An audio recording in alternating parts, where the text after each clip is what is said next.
കുവൈത്തിൽ റംസാൻ സമയത്ത് ജനവാസ മേഖലകളിൽ ശബ്ദ മലിനീകരണം ഒഴിവാക്കാൻ നിർദ്ദേശം. ഇതിന്റെ ഭാഗമായി റംസാനിൽ കുവൈത്തിലെ മസ്ജിദുകൾക്ക് പുറത്ത് ഉച്ചഭാഷിണി ഉപയോഗിക്കുന്നത് നിരോധിച്ചു.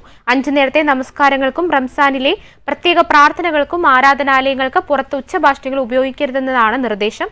കുവൈത്ത് മതകാര്യ മന്ത്രാലയമാണ് കർശന നിർദ്ദേശം നൽകിയത്. അതിനാൽ ഇനി പള്ളിയിലെ ബാങ്ക് വിളിക്ക് മാത്രമേ പുറത്ത് മൈക്ക് ഉപയോഗിക്കാൻ അനുവാദമുള്ളൂ. നമസ്കാരത്തിനിടയിലെ ഖുർആൻ പാരായണവും പ്രസംഗങ്ങളും പള്ളിക്കുള്ളിലെ സ്പീക്കറുകളിൽ മാത്രം കേൾപ്പിക്കണമെന്നും അധികൃതർ നിർദ്ദേശിച്ചു.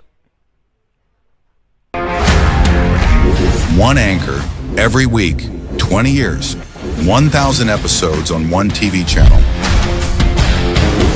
Middle East this week, an Elvis Chumar TV show. Exclusively on Jai Hind TV.